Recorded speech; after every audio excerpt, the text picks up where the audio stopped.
இன்றைய நாளிலே நாங்கள் கர்த்தருடைய வார்த்தையை நாங்கள் தியானிக்கும்படியாய் வந்திருக்கிறோம். வேதத்திலே இருந்து ஒரு சம்பவத்தை உங்கள் மத்தியிலே சொல்ல விரும்புகிறேன். நாயின் என்று சொல்லப்படுகிற ஊரிலே நடந்த ஒரு துயரமான சம்பவம். ஒரு குடும்பத்தில் ஏற்பட்ட தாங்க முடியாத ஒரு இழப்பு. அந்த குடும்பத்துக்காக ஊரார் யாவரும் கதறி அழுது புலம்பிய ஒரு சம்பவமாக அது இருக்கிறது. அந்த நிகழ்வினாலே ஒரு கூட்ட ஜனங்கள் ஊருக்குள் இருந்து ஊருக்கு வெளியே அழுது கொண்டு புலம்பிக் கொண்டு வந்து கொண்டிருக்கிற ஒரு ஜனக்கூட்டம். அதே வேளையிலே வெளியிலே இருந்து ஊருக்குள்ளே போக முற்படுகிற ஒரு ஜனக்கூட்டம். இந்த ரெண்டு ஜனக்கூட்டமும் அந்த ஊரின் எல்லையிலே, ஊரின் வாசலிலே இரண்டு கூட்டங்களும் ஒன்றோடொன்று சந்தித்து கொள்ளுகிறது.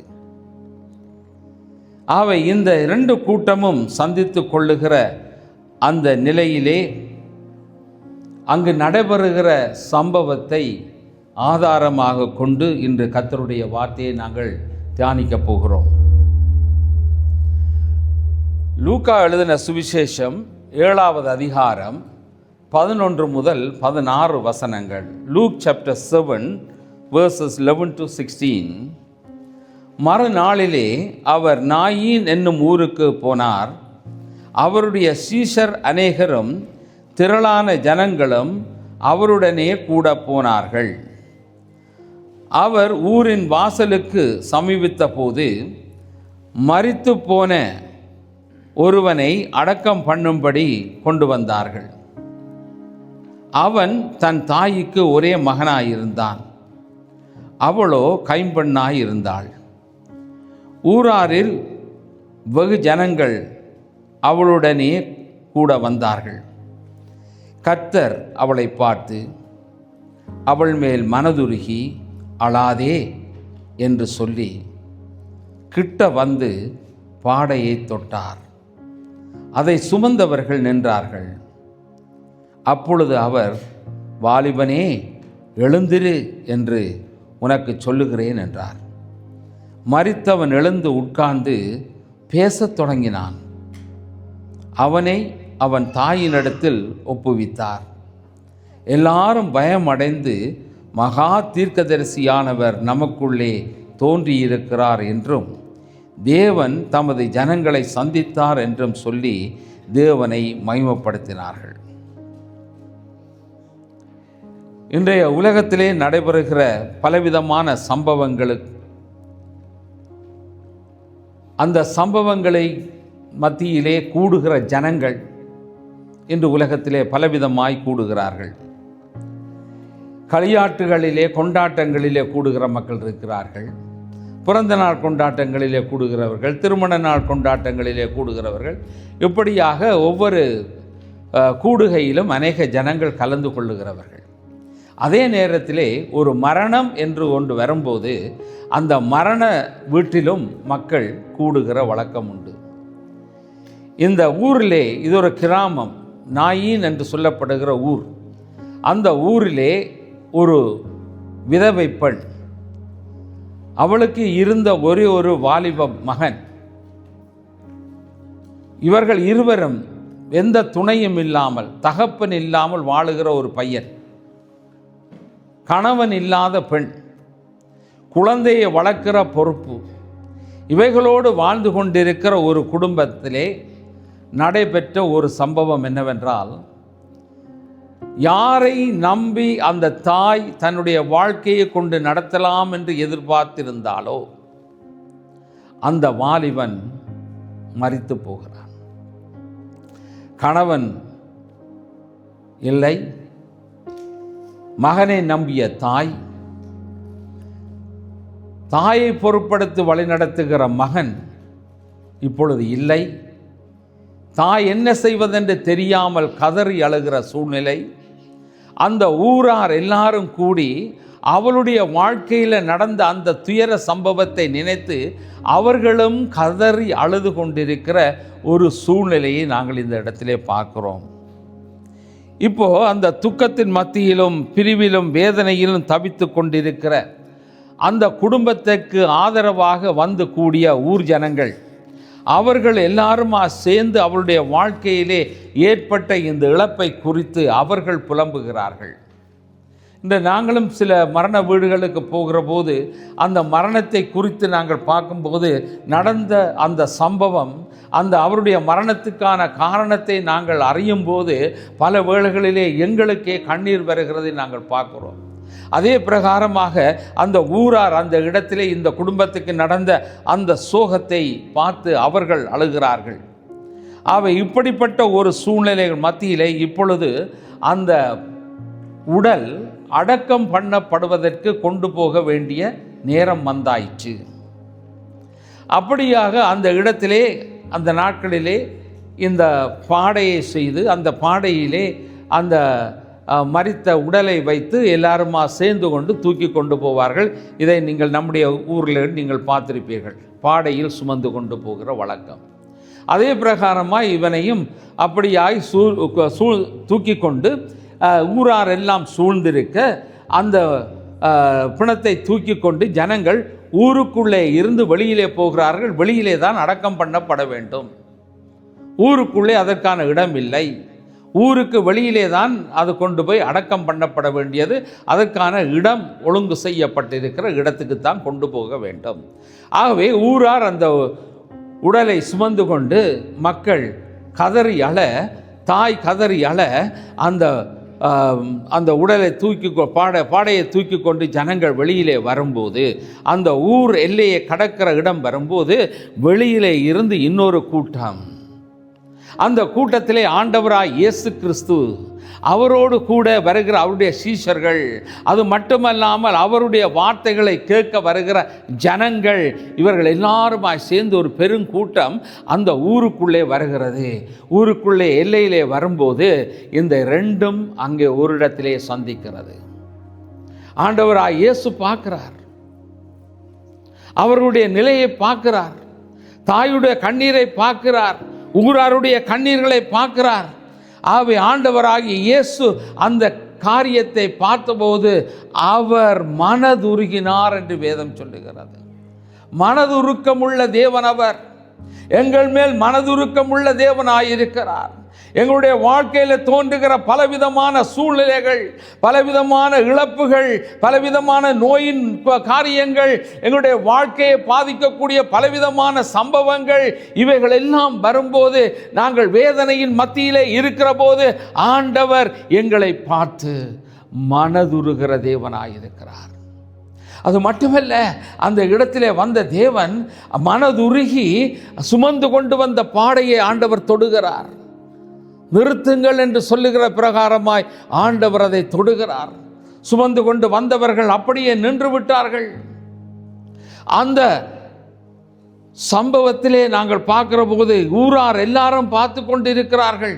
யார் இந்த மனிதன், யார் இந்த நபர், இந்த பாடையை தொட்டு நிறுத்தியது யார் என்று சொல்லி அவர்கள் பார்த்து கொண்டு இருக்க, தேவன் அந்த இடத்திலே ஒரு காரியத்தை, அந்த மனதுருகி அந்த இடத்திலே அந்த பாடையை தொட்ட தேவன், அந்த விதவையாய் இருந்த அந்த தாயினுடைய கண்ணீரை கண்ட தேவன், அந்த அப்படிப்பட்ட சூழ்நிலையிலே ஆண்டவர் உதவி செய்ய விரும்புகிறார். சங்கீத புத்தகத்திலே நீங்கள் பார்ப்பீர்கள் என்றால் 68வது சங்கீதம் 5வது வசனம், Psalm 68 verse 5, அங்கே நீங்கள் பார்க்கும்போது, தம்முடைய பரிசுத்த வாசஸ்தலத்தில் இருக்கிற தேவன் திக்கற்ற பிள்ளைகளுக்கு தகப்பனும் விதவைகளுக்கு நியாயம் விசாரிக்கிறவருமாய் இருக்கிறார். அப்போ வேதம் என்ன சொல்லுகிறது என்றால், நம்முடைய தேவன் பரிசுத்த ஸ்தலத்திலே வாசம் பண்ணுகிற அந்த தேவன் திக்கற்ற பிள்ளைகளுக்கு தகப்பனாயிருக்கிறார். ஆதரவற்ற பிள்ளைகளுக்கு தேவன் தகப்பனாயிருக்கிறார். விதவைகளுக்கான காரியத்தை நியாயம் விசாரிக்கிற தேவனாய் இருக்கிறார் என்று சொல்லி வேதம் சொல்லுகிறது. ஆகவே தேவன் தம்முடைய ஒரு செயலாற்றலை தம்முடைய ஒரு விடுதலையை மக்களுக்கு கொடுக்கும்படியாய், மக்களை விடுதலையாக்கும்படியாய், மக்களை தேற்றும்படியாய், அவருடைய துக்கத்தை மாற்றும்படியாய் விரும்புகிற தேவனாக நாங்கள் அவரை பார்க்கிறோம். அவர் திக்கற்ற பிள்ளைகளுக்கு தகப்பனாயிருக்கிறார். அப்போ விசுவாசிக்காத, அதாவது இன்று ஆண்டவரை நம்பாத விசுவாசிக்காத மக்களும் இன்று உலகத்தில் இருக்கிறார்கள். ஆனால் தேவனோ அவர்கள் மேலும் பரிவும் கரிசனையும் கொண்டவராக இருக்கிறார். ஆகவே அவர் தந்தையாக செயலாற்றுகிற, அவர் யாராய் இருந்தாலும் அவர்களை தேடி வருகிற ஒரு தேவனாக நாங்கள் அவரை பார்க்கிறோம். பழைய ஏற்பாட்டிலும் புதிய ஏற்பாட்டிலும் நாங்கள் ரெண்டிலுமே பார்க்கிற போது தேவன் எப்படிப்பட்டவர் என்பதை குறித்து வேதம் தெளிவாக சொல்லுகிறது. ஆகவே தேவன் தமது மக்கள் மத்தியிலே குறைவுள்ளவர்கள், தீமை இழைக்கப்பட்டவர்கள், தனிமையானவர்கள் அனைவரையும் தேவன் காப்பாற்ற பிரியமுள்ளவராயிருக்கிறார். அவை எனக்கு அருமையான தேவ ஜனமே, இன்றைக்கு நம்முடைய ஆண்டவராகிய இயேசு வாழ்ந்து கொண்டிருக்கிற, ஜீவித்து கொண்டிருக்கிற தேவனாயிருக்கிறார். நம்முடைய ஆண்டவராகிய இயேசு இந்த உலகத்திலே மனுக்குலத்தை மீட்பதற்காக அவர் வந்தார். மனிதன் பாவத்திலிருந்து விடுதலை பெற வேண்டும் என்பதற்காக அவர் தன்னுடைய ஜீவனையே கொடுத்தார் என்று நாங்கள் பார்க்கிறோம். ஆகவே அவர் தன்னுடைய ஜீவனை கொடுத்தார். அவர் தன்னுடைய இரத்தத்தை சிலுவையில் சிந்தினார். அவருடைய இரத்தத்தினாலே பாவ மன்னிப்பு உண்டாயிருக்கிறது என்று வேதம் சொல்லுகிறது.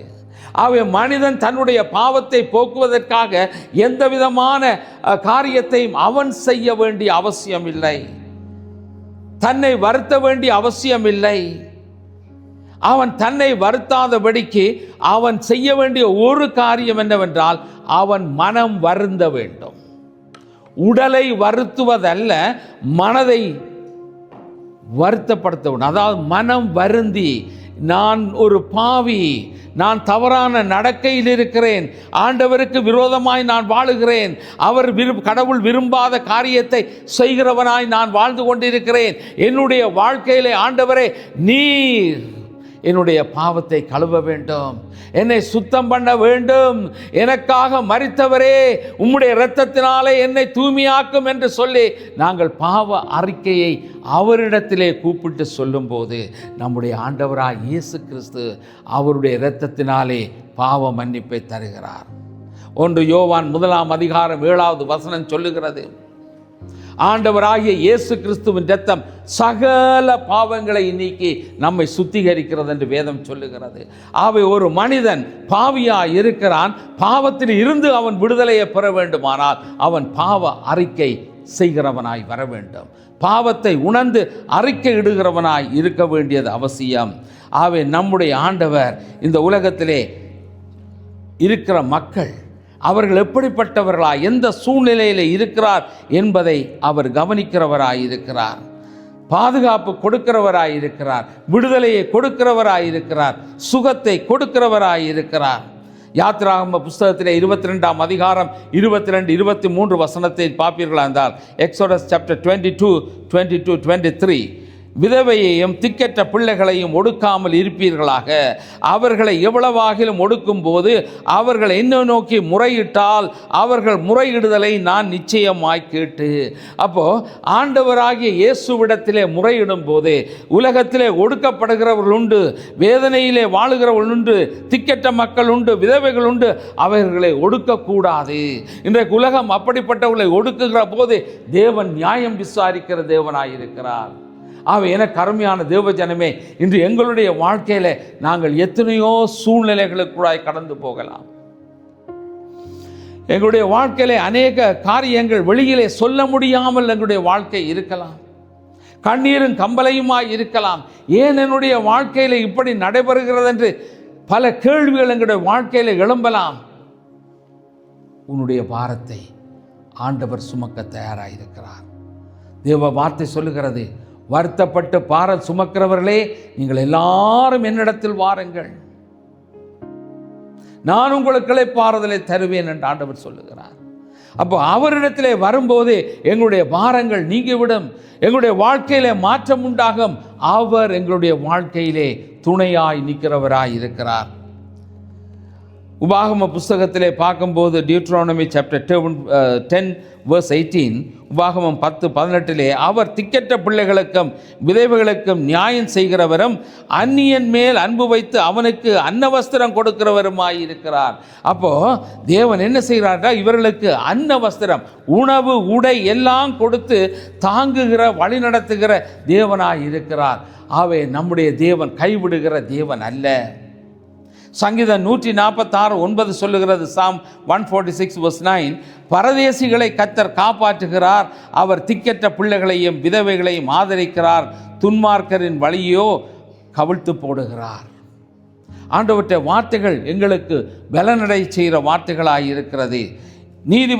நியாயாதிபதிகளின் நீதிமொழிகள் Proverbs chapter 15 verse 25, நீதிமொழிகள் 15:25, அகங்காரியின் வீட்டை கர்த்தர் பிடுங்கி போடுவார், விதவையின் எல்லையையோ நிலைப்படுத்துவார். அகங்காரம் பிடித்தவர்களுடைய வாழ்க்கையிலே தேவன் அவருடைய வீட்டை பிடுங்கி போடுவார். அது குலைக்கப்படும், அந்த வீடு அழிந்து போகிறதாய் இருக்கும். ஆனால் விதவைகளாய் இருந்தால் அவருடைய எல்லைகளை ஆண்டவர் நிலைப்படுத்துவார். இன்றைக்கு நம்முடைய வாழ்க்கையிலே அகங்காரம், ஆணவம் இவைகளெல்லாம் தாண்டவம் ஆடுகிறது. இதனால் நம்முடைய வாழ்க்கை பாதிக்கப்படுகிறது, குடும்பங்கள் பாதிக்கப்படுகிறது, குடும்பங்கள் பிரியின் நிலையிலே போகிறது. இப்படியாக பல போராட்டங்கள் மத்தியிலே இன்றைக்கு நம்முடைய வாழ்க்கை இருக்கிறது. ஆகவே தேவன் எல்லாவற்றையும் நோக்கி பார்க்கிற தேவனாய் இருக்கிறார். ஆகவே தேவன் நம்முடைய வாழ்க்கையிலே ஒரு விடுதலையை தருவதற்கு தேவன் ஆயத்தம் உள்ளவராய் இருக்கிறார். ஆகவே ஆண்டவராய் இயேசுவினுடைய மனதுருக்கம் அந்த விதவை தாயினுடைய கண்ணீர்களுக்கு பதில் கொடுக்கும் செயலாக மாறியதை நாங்கள் பார்க்கிறோம். ஆண்டவர் என்ன செய்கிறார், அந்த பாடையை அன்று தொட்டது மாத்திரமல்ல, அந்த தாயினுடைய கண்ணீரை கண்டு மனதுருகி தன்னுடைய பிள்ளையினாலே தான் போஷிக்கப்பட தாவரிக்கப்பட வேண்டிய அந்த சூழ்நிலையை இழந்து, அந்த வாலிப மகனை இழந்து துக்கத்திலே இருக்கிற அந்த தாய்க்கு வேறு எந்த ஆதரவும் இல்லாத நிலையிலே ஆண்டவர் அந்த இடத்திலே ஒரு காரியத்தை செய்கிறார். ஆண்டவர் பாடையை தொட்டது மட்டுமல்ல, ஆண்டவர் சொன்னார், வாலிபனே எழுந்திரு, வாலிபனே எழுந்திரு என்று சொன்னபோது அந்த வாலிபன் எழுந்து பேசத் தொடங்கினான் என்று வேதம் சொல்லுகிறது. எனக்கு அருமையான தேவ ஜனமே, இன்று எங்களுடைய வாழ்க்கையிலே பலவிதமான நெருக்கங்கள் எங்களுடைய வாழ்க்கையில் இருக்கலாம். எங்களுடைய வாழ்க்கையிலே எங்களால் தாங்க முடியாத பல பிரச்சனைகளோடு நாங்கள் இன்றைக்கு எங்களுடைய வாழ்க்கையில் இருக்கலாம். ஆனால் எங்களுடைய பிரச்சனைகளை நாங்கள் ஆண்டவரிடத்திலே கொண்டு வர வேண்டும். அவரிடத்திலே நாங்கள் முறையிட்டால் ஆண்டவர் எங்களுக்கு நியாயம் விசாரிக்கிற தேவனாய், எங்களுடைய வாழ்க்கையிலே விடுதலையை தருகிற தேவனாக அவர் இருக்கிறார். ஆகவே அந்த மாற்றத்தை பெற்றுக்கொள்ள வேண்டுமானால் நாம் ஆண்டவருடைய சமூகத்துக்கு போக வேண்டும். ஆகவே பாடையை சுமந்தவர்கள் நின்றார்கள். அந்த இடத்துல நின்றபோதே ஆண்டவருடைய வார்த்தை அவனை உயிர்ப்பித்தது. வாலிபனை எழுந்திரு என்று சொன்னபோதே அவன் எழுந்திருந்தான். வேதத்தில் இன்னொரு சம்பவம் இருக்கிறது. ஒரு குடும்பத்திலே 3 பேர், 2 சகோதரிகள், ஒரு வாலிப பையன். அவை 3 பிள்ளைகள் தான் இருக்கிறார்கள், பெற்றார் இல்லை. அப்படிப்பட்ட ஒரு சூழ்நிலையிலே அந்த குடும்பத்திலே இருந்த அந்த வாலிப மகன் அவன் மரித்து போனான். 2 சகோதரிகள் வேதனையோடு துக்கத்தோடு இருக்கிறார்கள். ஆண்டவராய் இயேசு அந்த நேரம் ஊரில் இல்லை, வேறு இடத்திலே இருக்கிறார். ஆகவே ஆண்டவராய் இயேசு கிறிஸ்து அங்கே வந்தபோது அந்த இடத்திலே அவர்கள் துக்கத்திலே இருக்கிறதை காண்கிறார். ஆண்டவர் இயேசுவே, நீர் இங்கு இருந்தால் என்னுடைய சகோதரன் மரித்திருக்க மாட்டான் என்று கண்ணீரோடு கதறினார்கள். ஆண்டவர் இயேசு வந்து அவரிடத்தை கேட்கிறார், எங்கே வைத்திருக்கிறீர்கள்? அந்த கல்லறைக்கு ஆண்டவராய் இயேசு போனார். ஆண்டவர் அந்த இடத்திலே கண்ணீர் விட்டார், கவலைப்பட்டார். ஆனால் ஆண்டவராய் இயேசு என்ன செய்கிறார், அந்த இடத்திலே சொல்லுகிறார், கல்லை புரட்டி போடுங்கள். அப்பொழுது அந்த சகோதரி சொல்லுகிறார், ஆண்டவரே 4 நாள் செத்து 4 நாள் ஆயிற்று, மணக்குமே நாருமே என்று சொல்லுகிறார். ஆண்டவர் சொன்னார், இல்லை, கல்லை புரட்டு. கல்லை புரட்டின போது ஆண்டவர் சொன்னார், லாசருவே வெளியே வா, லாசருவே வெளியே வா என்று சொன்னார். அவன் உயிரோடு வெளியில் நடந்து வந்தான். உயிரை கொடுக்கிற வார்த்தை, வல்லமை உள்ள வார்த்தை ஆண்டவரிடத்தில் இருக்கிறது. வியாதியஸ்தர் குணப்படுகிற வேத வசனங்களை நாங்கள் வேதத்திலே பார்க்கிறோம். நோயுற்றவர்களுக்கு ஆண்டவர் விடுதலையை கொடுக்கிற தேவன். ஆண்டவர் தொட்டு குணமாக்கினதும் உண்டு, வார்த்தையை சொல்லி குணமாக்கினதும் உண்டு. எனக்கு அருமையான தேவஜனமே, இன்று ஒரு விடுதலை, இன்றொரு சுகம் என்னுடைய வாழ்க்கையில் வேணும் என்று நீங்கள் விரும்புவீர்களாக இருந்தால் ஆண்டவராக இயேசுவண்டை வாருங்கள். ஆண்டவர் ஒரு பெரிய காரியத்தை உங்களுடைய வாழ்க்கையிலே செய்வார்.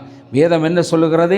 எரேமியா 33ஆம் அதிகாரம் 3வது வசனம் சொல்லுகிறது, என்னை நோக்கி கூப்பிடு, அப்பொழுது நான் உனக்கு உத்தரவு கொடுத்து நீ அறியாததும் உனக்கு எட்டாததுமான பெரிய காரியங்களை உனக்கு அறிவிப்பேன் என்று சொல்லுகிறார். அப்போ எங்களுடைய வாழ்க்கையின் சூழ்நிலைகளை மாற்றுகிறவர் அவர். அவரை நீ விசுவாசித்தால் அவர் உன் வாழ்க்கையின் சூழ்நிலைகளை எல்லாவற்றையும் மாற்றுவார்.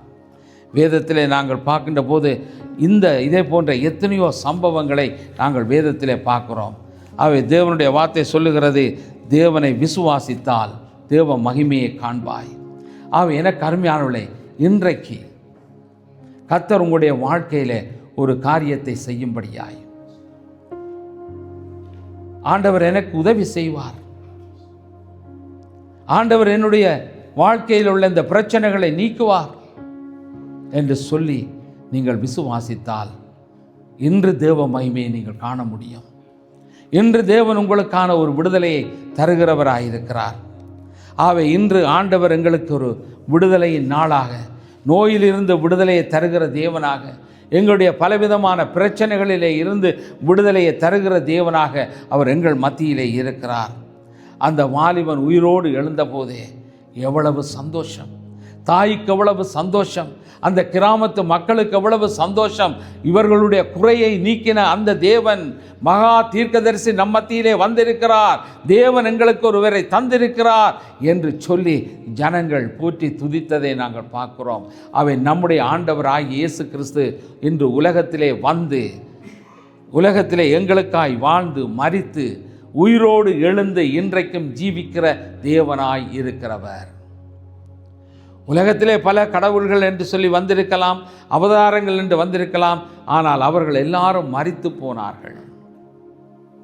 கடவுள் என்பது யார்? கடவுள் என்றார். கடவுள் யார்? கடவுள் யார்? கடவுள் என்றால் யார் என்று சொல்லலாம்.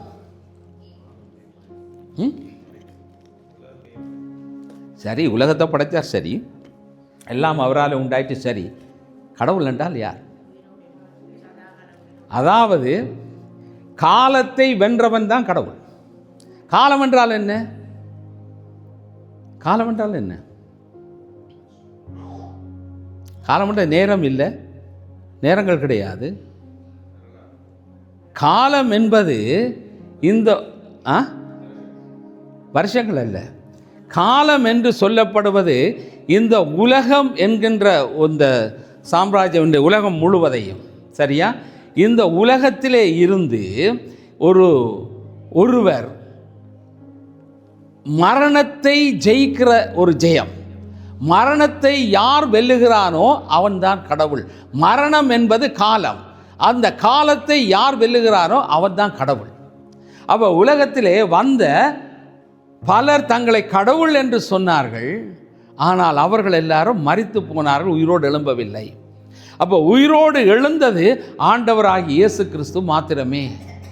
ஆனபடியினாலே தான் உலகம் எப்படி காலத்தை பிரித்திருக்கிறது என்றால் கிமு கிபி, கிறிஸ்துவுக்கு முன் கிறிஸ்துவுக்கு பின். அப்படி என்றால் வரலாறு என்ன சொல்லுது? ஆண்டவராகிய இயேசு உலகத்திலே வந்தார் என்பது நிர்ணயம் பண்ணப்பட்டிருக்கிறது. அது உண்மையாய் இருக்கிறது. சரித்திரம் உண்மையாய் கூறுகிறது. இன்றைக்கும் அவர் பிறந்து வளர்ந்து வாழ்ந்த இடம் இருக்கிறது. வேதத்திலே சொல்லப்பட்ட சம்பவங்கள் நடந்த இடங்கள் இன்றைக்கும் ஆதாரபூர்வமாய் இருக்கிறது.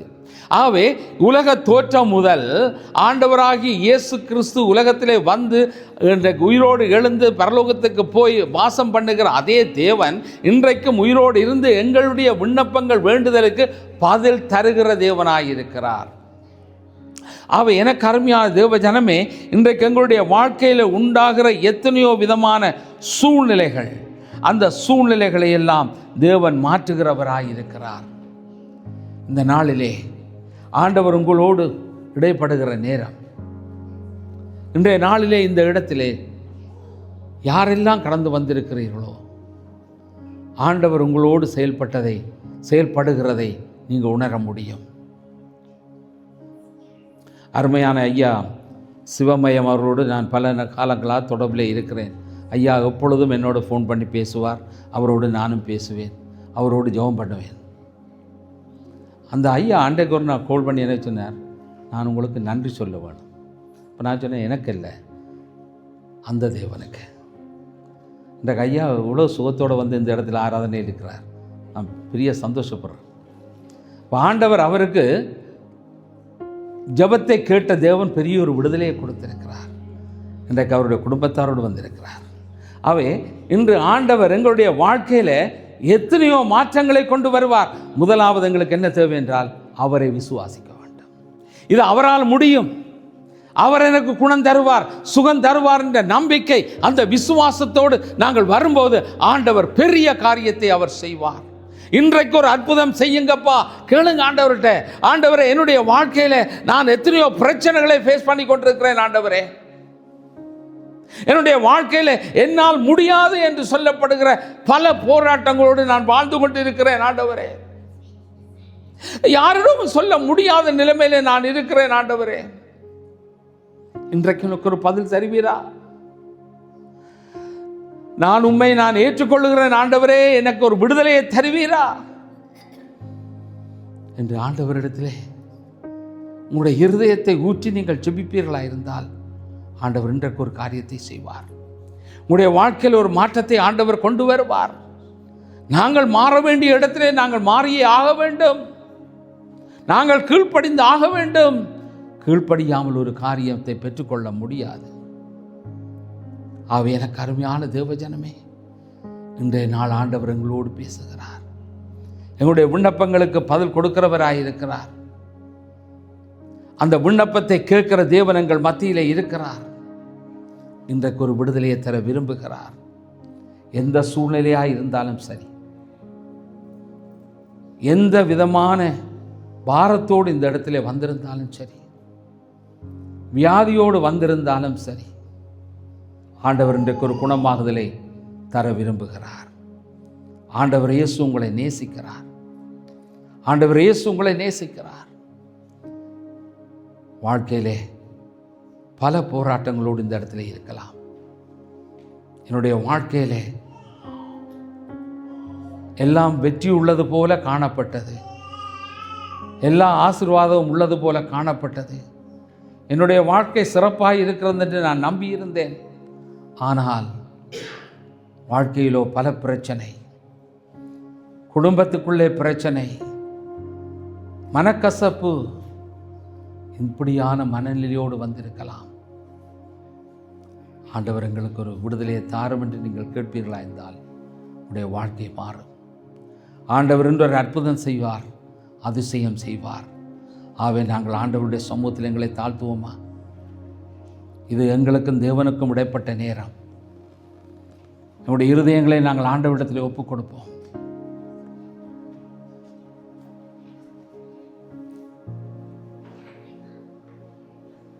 கண்கள் குருடான மனிதன் ஆண்டவர் இயேசுவை பார்த்து கூப்பிட்டான். நசரேயனாகிய இயேசுவே, என்னை குணப்படுத்தும் என்று கேட்டபோது ஆண்டவர் நின்று அவனை கூப்பிட்டு, நான் உனக்கு என்ன செய்ய வேண்டும் என்று கேட்டார். பார்வையடைய வேண்டும் என்றார். ஆண்டவர் இயேசு அவனுடைய கண்களை தொட்டார். அவன் பார்வையடைந்தவனாய் போனான். அவை ஆண்டவர் இயேசுவிடத்திலே எனக்கு என்ன வேண்டும் என்பதை நாங்கள் சொல்ல வேண்டும். எங்களுடைய பாவங்களை நாங்கள் அறிக்கை செய்ய வேண்டும். ஆண்டவர் உங்களை நேசிக்கிறார். ஆண்டவர் உன்னை நேசிக்கிறார். உன்னை கைவிடாத தேவன். எங்களுடைய இருதயங்களை ஆண்டவருடைய சமூகத்திலே தாழ்த்துவோமா? அன்பின் பரலோக தகப்பனே, உடைய வார்த்தைகளுக்காக நன்றி செலுத்துகிறேன். ஆண்டவரே, உம்முடைய வார்த்தைகள் மூலமாக எங்களோடு பேசினீர். ஆண்டவரே, அந்த மரித்து போன வாலிபனை ஆண்டவரே நீர் உயிரோடு எழுப்பினீர். அந்த தாயினுடைய வாழ்க்கையிலே நீர் ஆதரவாக இருந்தீர். அதே போல இன்றும் எங்களுடைய வாழ்க்கையிலே பல வேளைகளில் ஆதரவற்ற நிலைமையிலே நாங்கள் இருக்கலாம். கண்ணீரும் வேதனையுமாய் இருக்கலாம். நான் எத்தனையோ முயற்சிகளை எடுத்தேன், அந்த முயற்சிகள் எல்லாம் தோற்று போனேன் என்ற நிலைமையில் இருக்கலாம். ஆண்டவரை, இன்றொரு அற்புதம் அவருடைய வாழ்க்கையில் செய்யும் வேண்டுமா உங்களுடைய கருத்தில் ஒப்புக் கொடுக்கிறோம்.